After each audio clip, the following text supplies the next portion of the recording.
Friend, जय श्री कृष्णा। तो स्वागत है आप सभी का आपके अपने YouTube चैनल हिस्ट्री डिस्कस में। तो आज हम आप सभी के लिए बहुत लंबे समय बाद एक न्यू वीडियो लेके आए हुए हैं। हम बहुत समय से वीडियो नहीं बना पा रहे थे, इसके लिए आप सभी से माफी चाहते हैं। हमने इससे पहले एक वीडियो बनाया था जिसमें हमने यदुवंश के 10 सबसे अधिक शक्तिशाली योद्धाओं के बारे में आप सभी को बताया था। आज हमारी इस वीडियो में हम आपको कुरु वंश के 10 सबसे अधिक शक्तिशाली वीरों के बारे में बताने वाले हैं। और यदि आप हमारे YouTube चैनल पे अभी तक नए हैं और आपने हमारे चैनल को अभी तक सब्सक्राइब नहीं किया है तो कृपया सब्सक्राइब अवश्य कर लें। और यदि आप सब्सक्राइब कर रहे हैं तो पास में लगी घंटी को बजा दे, जिससे हमारी सभी वीडियो की जानकारी आपके पास सबसे पहले पहुँचे। और हो सके तो इस वीडियो को अंत तक अवश्य देखें। आइए वीडियो शुरू करते हैं। जय श्री राम।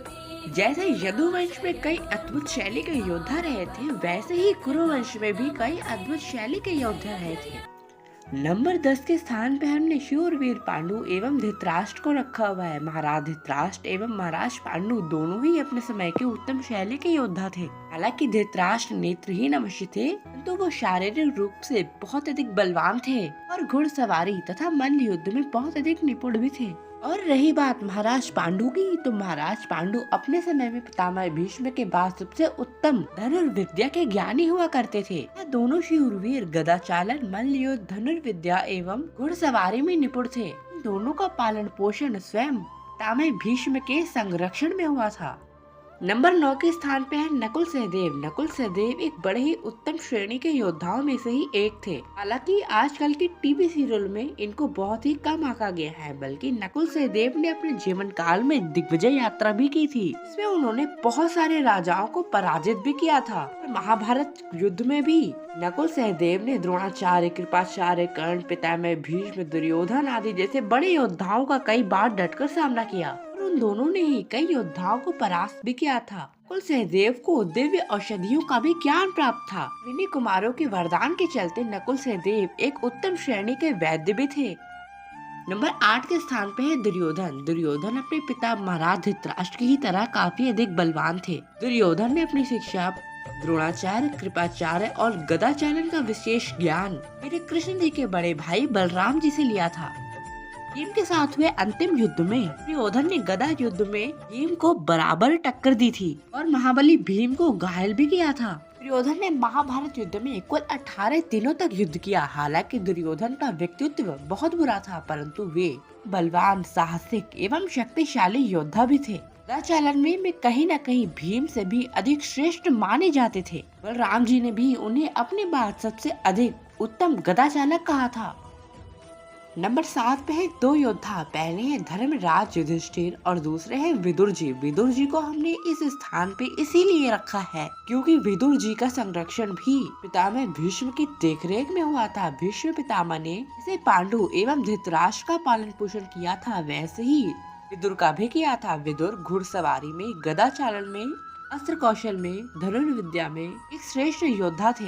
हालांकि तब भी उन्होंने महाभारत युद्ध में भाग नहीं लिया था। विदुर जी को इस स्थान पे रखने का एक और कारण है, वे बहुत अधिक ज्ञानी थे। जब भी आप महाभारत की किताब पढ़ेंगे तो उसमें विदुर नीति का एक अलग पाठ अवश्य आता है, जिसमें विदुर जी धर्म नीति और राजनीति का विशेष ज्ञान देते हैं। इसी के साथ विदुर जी को राजनैतिक, अर्थशास्त्र, अध्यात्म, वेदों का भी बहुत अच्छा ज्ञान था। यह सभी ज्ञान उन्होंने भीष्म पितामह से अर्जित किया था। ये विशेष ज्ञान के चलते ही हमारी इस सूची में वे नंबर 7 के स्थान पे है। धर्मराज युधिष्ठिर धर्म का पालन करने वाले थे, इसीलिए उन्हें धर्मराज कहा गया।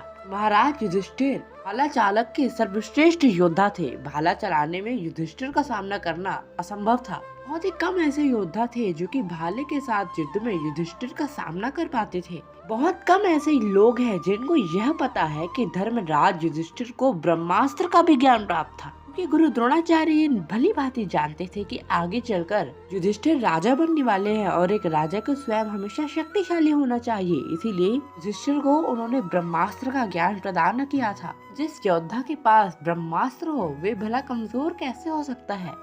नंबर 6 के स्थान पे है महाबली भीम एवं राक्षसी हिडिंबा के पुत्र घटोत्कच। ये घटोत्कच एक मानव तथा राक्षसी के पुत्र थे, इसीलिए मानवी एवं राक्षसी दोनों शक्तियाँ उनके अंदर थी, इसीलिए वे बड़े शक्तिशाली भी थे। घटोत्कच का शरीर बहुत अधिक विशाल था। घटोत्कच बड़े मायावी एवं चतुर होने के साथ साथ जादुई विद्याओं के भी ज्ञानी हुआ करते थे। गदा चालन हो या धनुष से युद्ध करना, उन सब में भी घटोत्कच बहुत अधिक निपुण थे। घटोत्कच ने दुर्योधन के साथ हुए युद्ध में दुर्योधन की बहुत बुरी हालत कर दी थी। फिर मजबूरन महारथी कर्ण को अपनी विशेष इंद्र द्वारा प्राप्त हुई वासवी शक्ति का प्रयोग घटोत्कच पे करना पड़ा था उसको मारने के लिए।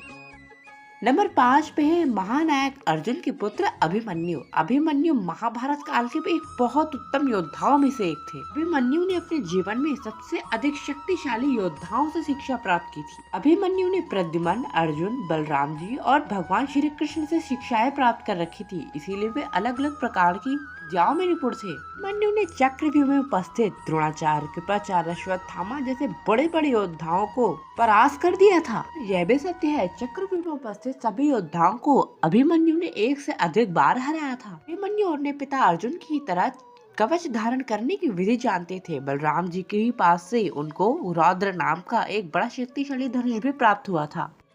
नंबर 4 के स्थान पे है महाबली भीम। महाबली भीम के अंदर 10,000 हाथियों का बल था। भीम ने महाभारत युद्ध में दुशासन, दुर्योधन समेत 100 कौरवों का वध किया था। महाबली भीम के जीवन काल की उपलब्धियां बहुत अधिक है, जिसको एक वीडियो में बताना बड़ा ही कठिन है। भीम ने जटासुर, हिडिंबासुर जैसे कई दानवों का वध भी किया था। भीम ने भी गदा चालन का विशेष ज्ञान बलराम जी से प्राप्त कर रखा था। तो भीम की गदा का वजन भी दुर्योधन की गदा के वजन से 3 गुना अधिक भारी था। नंबर 3 पे है सूर्यपुत्र कर्ण। सूर्यपुत्र कर्ण ने अपने जीवन काल में कृपाचार्य, द्रोणाचार्य एवं भगवान परशुराम से शिक्षा प्राप्त की थी। सूर्यपुत्र कर्ण के पास अस्त्रों का भंडार था। सूर्यपुत्र कर्ण ने महाभारत युद्ध में अभिमन्यु एवं अर्जुन को छोड़कर पांडव पक्ष के सभी योद्धाओं को पराजित किया था। इसी के साथ उन्होंने अपने जीवन में बहुत विशाल दिग्विजय यात्रा भी की थी, जिसमें उन्होंने भारत के लगभग कई शक्तिशाली राजाओं को हरा दिया था। अर्जुन के साथ हुआ सूर्यपुत्र कर्ण का अंतिम युद्ध भी सबसे अधिक प्रलयकारी था। श्री कृष्ण अर्जुन से यह भी तब बताते हैं जब कर्ण घटोत्कच को शक्ति द्वारा मार देते हैं। भगवान श्री कृष्ण यह बोलते हैं कि कर्ण के पास इंद्र की दी हुई शक्ति एवं कवच कुंडल होते तो वे तीनों लोगों को जीतने की क्षमता रखता था।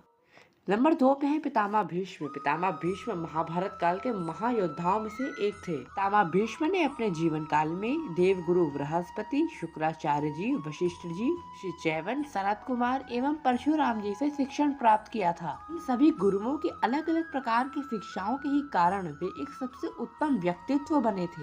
के साथ उन्हें अपने पिता से इच्छा मृत्यु का वरदान भी प्राप्त हो रखा था। पितामह भीष्म अपनी युवा अवस्था में थे तो उन्होंने एक बार भगवान परशुराम जी के साथ महाविनाशक युद्ध में निरंतर उन्होंने कई दिन उनके साथ युद्ध किया और उनको युद्ध में हरा भी दिया था। पितामह भीष्म एवं परशुराम जी के साथ हुए युद्ध में हमने पहले एक वीडियो बनाई थी, यदि आपने उस वीडियो को नहीं देखा है तो आप देख सकते हैं। पितामह भीष्म ने महाभारत युद्ध में अर्जुन को छोड़कर पांडव पक्ष के सभी योद्धाओं को पराजित कर दिया था। पितामह भीष्म को युवा अवस्था में पराजित करना असंभव था। नंबर 1 के स्थान पे है स्वयं गांडीवधारी अर्जुन। निश्चित रूप से गांडीवधारी अर्जुन कुरु वंश के सबसे अधिक शक्तिशाली योद्धा थे, क्योंकि वे स्वयं महर्षि नर के अवतार थे और द्वापर युग के सर्वश्रेष्ठ धनुर्धर थे। महानायक अर्जुन के पास सबसे अधिक दिव्यास्त्र थे कुल द्वापर युग में। अर्जुन के पास लगभग हर एक अस्त्र ही था। अर्जुन के पास वज्रास्त्र, रुद्रास्त्र, ब्रह्मास्त्र, पाशुपतास्त्र, ब्रह्मशीर अस्त्र, वैष्णवास्त्र, इंद्रास्त्र जैसे सभी शक्तिशाली दिव्यास्त्र मौजूद थे। अर्जुन की तारीफ कई लोगों ने की, यहाँ तक कि भगवान परशुराम जी ने भी अर्जुन को कई बार श्रेष्ठ योद्धा बताया है। तो इसी के साथ हमारा आज का वीडियो यहीं पर समाप्त होता है। इसी के साथ हमारी यह वीडियो की दी गई जानकारी यदि आपको पसंद आई हो तो कृपया हमारे इस वीडियो को लाइक अवश्य करें। यदि आपने हमारे यूट्यूब चैनल को अभी तक सब्सक्राइब नहीं किया है तो जल्दी से सब्सक्राइब कर ले और पास में लगे बेल आइकन को भी दबा दें, जिससे हमारे सभी वीडियोस की जानकारी आपके पास सबसे पहले पहुँचे। तब तक के लिए आप सभी को जय श्री कृष्णा, जय श्री राम, हर हर महादेव।